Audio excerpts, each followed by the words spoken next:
Taking the Ares 1 on the second phase of its journey from Earth will be the spacecraft's upper stage, powered by the J2X engine. The Ares 1 upper stage is approximately 18 feet in diameter and 84 feet long. A series of confidence panels have been tested to verify the structural characteristics of the upper stage aluminum-lithium materials. These tests also determine the ideal thickness of the metal panels that will form the barrel of the upper stage tank. Starting with smaller panels than will be used for final flight hardware, the team was able to optimize the panel strength and thickness while keeping the weight of each panel as low as possible, maximizing the vehicle's payload capacity. Full-size panels have since been fabricated and delivered for final assembly and testing. In addition to the tank barrels, engineers have fabricated curved gore panels that will form the fuel tank's domes. These gore panels are initially stretched into shape from flat pieces of metal and then heat-cured. Once cured, the panels are coated with a masking material and then subjected to a series of dips in a caustic chemical bath. This chemical treatment mills the panels to a uniform thickness across the entire panel. The upper stage team at Marshall has assembled a world-class friction stir welding facility for use in process testing and fabricating a variety of hardware test articles.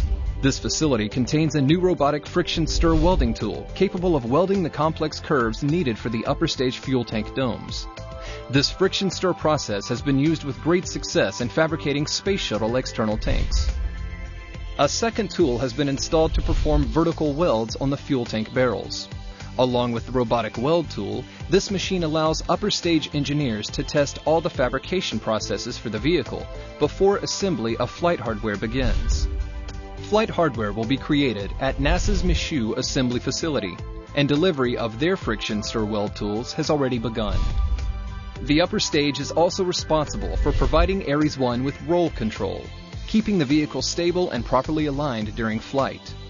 Manufacturing and testing of a variety of roll control subcomponents is now underway. Valves to control everything from hydrazine fuel to helium are being built, along with the necessary electronics to drive the system automatically or by crew input. Ares engineers have also tested a small solid rocket for use as a ullage settling motor. This motor will be used to settle any fuel in the upper stage tanks when the spacecraft is in orbit. Further tests are planned in the series to help finalize the ullage motor's design.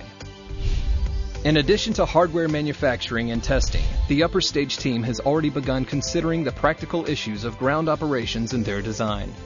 Using computer models alongside a full-scale mock-up of the vehicle's instrument unit and interstage, the team continues to optimize subsystem placement by involving the ground crew and manufacturing experts in the ongoing design process. The Ares 1 upper stage will be powered by the J2X engine. This engine, an evolved version of the J2 that propelled the upper stages of the Apollo-era Saturn 1B and Saturn V rockets, burns liquid oxygen and liquid hydrogen for fuel. The engine will measure about 15.5 feet long and 10 feet in diameter at the end of the nozzle, and will weigh over 5,000 pounds. Between February and April of 2007, Marshall engineers conducted 14 hot-fire tests on a variety of subscale injectors for the J2X. These injectors channel liquid hydrogen and liquid oxygen into the engine's main combustion chamber. Another test series examined the design for the J2X gas generator system. Developmental hardware components were fabricated for a workhorse gas generator, designed to withstand longer test operations than would be required for flight. The workhorse gas generator engineers ran 53 individual tests in a variety of injector configurations. Engineers have also gathered data on the Heritage J2 liquid oxygen inducer and loads placed on the engine nozzle in subscale testing facilities. The culmination of these earlier test activities was the J2X Power Pack 1A test series. Modifying a test stand at Stennis Space Center handed over by the Space Shuttle program, Ares engineers conducted an extensive series of tests using J2 Heritage hardware. Testing with this power pack allowed engineers to explore the limits of the engine design and provided test personnel with valuable operation experience for future full-scale testing. A total of 6 hot-fire tests were conducted between February and May of 2008, amassing more than 1,300 seconds of operating time at power levels up to an equivalent of 274,000 pounds of thrust to inform the design process and support the Ares 1 mission. Once the power pack was removed from the test stand, The components were disassembled and examined by engineers at Pratt & Whitney Rocketdyne to determine what effects the test sequence had on the parts. More power pack testing will be conducted in 2010 using developmental J2X turbo machinery that is being fabricated now.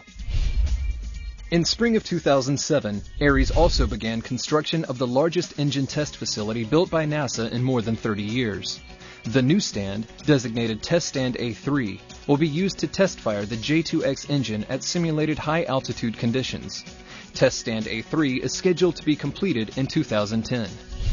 The J2X team passed a major milestone in November 2008 with the successful completion of the engine's critical design review. This makes the J2X engine the first operational component of the entire Constellation program to progress beyond critical design review. In 2009, Ares will take a major step towards operational capability with the launch of the Ares 1X flight test vehicle. The Ares 1X will use existing space shuttle hardware for the vehicle's first stage and simulated hardware to approximate the mass and aerodynamic characteristics of the upper stage and Orion. This test flight will provide engineers with data about the environmental conditions during an actual flight of full-scale hardware. In addition, the test will establish handling characteristics for the Ares design and verify that the vehicle's steering and roll control systems operate as needed.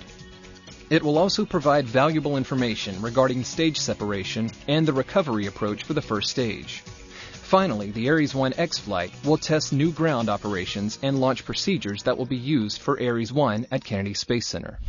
The roll control system for the Ares 1X will use existing hardware from decommissioned Peacekeeper ballistic missiles. Hot fire tests have been conducted to verify that these engines can fire in the short, pulsed mode necessary for use as a roll control system.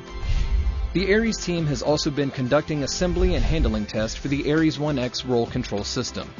A cold flow testing unit will be used to verify that the system will function properly during liftoff, while flight units are in the final stages of assembly for delivery to Kennedy in December 2008. Ares 1X will also supply engineers with important data regarding the avionics and thrust vector control systems on Ares 1. The team has previously tested the avionics in the Ares 1X Systems Integration Laboratory. Right now, final flight hardware for the Ares 1X test vehicle is being delivered and prepared for stacking at Kennedy Space Center.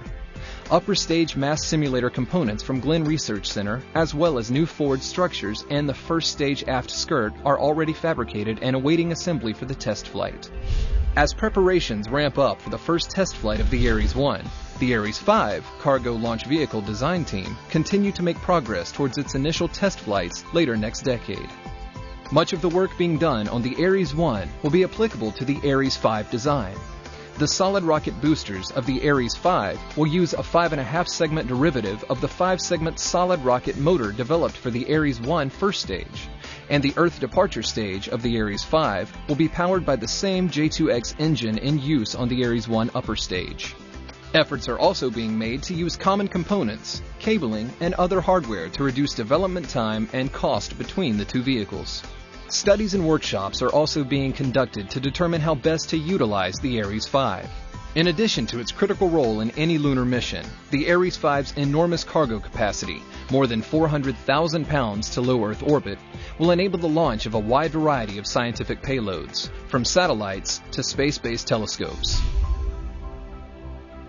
Wind tunnel testing is already underway on the Ares 5. Providing engineers with data on the aerodynamic environments that will affect the vehicle during flight. In the coming year, Ares will continue to make great strides towards its first operational flight. Activities will include testing of the first stage's 5-segment demonstration motor, manufacturing of the first J2X development engine, a 3-parachute cluster drop test, creation of upper stage manufacturing demonstration article, and the launch of Ares 1X. The Ares projects are a nationwide effort, drawing on the talent of more than 3,700 personnel from across all of NASA and the American aerospace industry.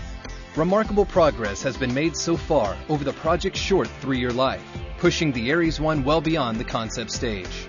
With hardware at every stage of development, from formulation to design to fabrication and testing, challenges have been identified and solutions are in work now. By incorporating NASA's rich heritage of space transportation systems into new Ares designs, the team continues to move forward on an ambitious schedule to firmly establish the United States as the premier spacefaring nation in the world.